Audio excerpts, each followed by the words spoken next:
I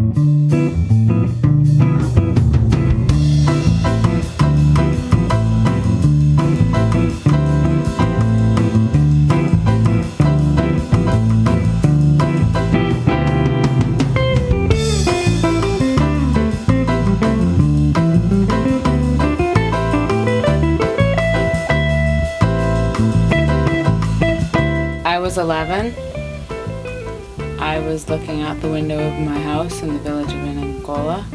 Someone had given me an empty journal, a little blue journal, and one day it just came to me. It wasn't too hard. I used to think about, let's say I wanted to use the word blob, and I wanted something to rhyme with it because I was 11 and I was writing silly poems about different things. I would go through the alphabet in my head and go ob, blob, clob, dob. I would try to find matching words and in my head because, you know, it just kind of came to me, and I just started doing things like that, writing poems. I would write, but they were coming to me all the time. I would think of poems almost anytime I had spare time to think. And I just started writing and trying to capture what I could. I couldn't capture all of it.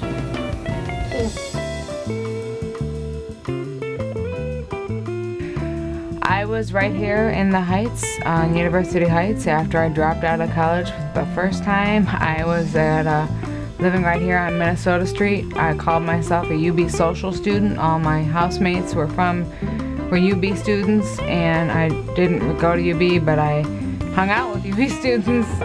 And I started the open mic up at the Coffee Bean Cafe because my friend Jason Peters, who was a DJ known as JP Soul at the time, he wanted to get into more DJing, and he gave up his open mic that he had at the Coffee Bean Cafe, which now is Shango. So, and then I just, you know, advertised it and promoted it. It felt like a fever. It felt like a big rush. Like I didn't have a lot of planning. Just kind of did it. I don't know how to explain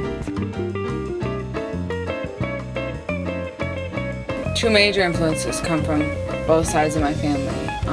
Growing up with my mother and stepfather, my stepfather being a clergyman, and having more than one clergyman in the family, you know, and hearing sermons practice and watching him type and things like that, and you know how you imagined writers to be crazy people that would type in the typewriter and then rip the paper out and throw it across the room. I used to practice that because I thought that I was supposed to be crazy, you know, a crazy writer.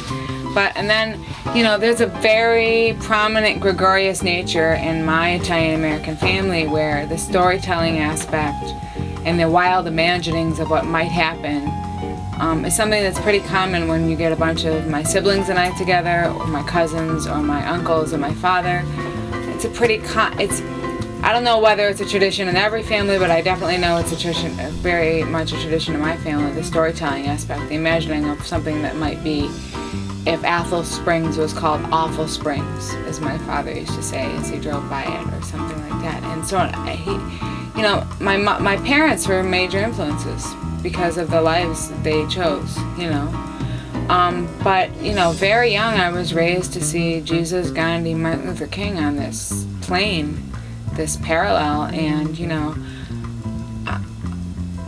Martin Luther King, his speeches, or the only one I was influenced by, because I was the only one I was exposed to as a young person, was obviously the I Have a Dream speech.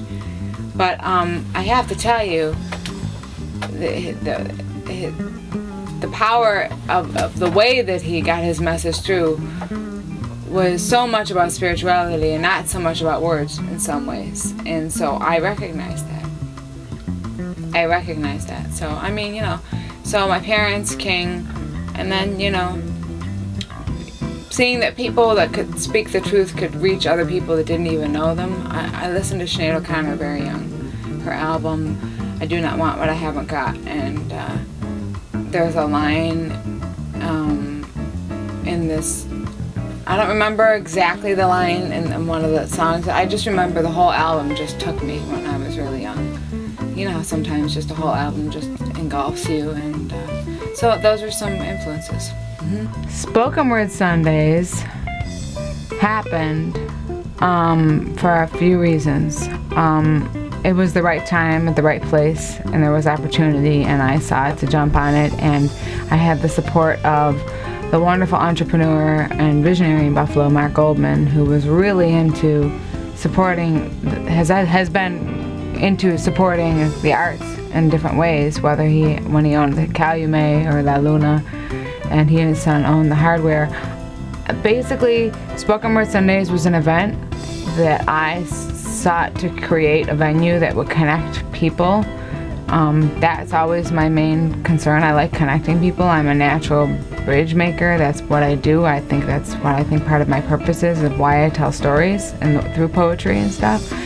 But I also saw all of these fabulous communities that were kind of bubbled off in different parts of Buffalo and different kinds of, whether it be age group or whatever was going on that would separate this group of poets from that group of poets, whether they were academic poets or, you know, street poets or whatever the situation was.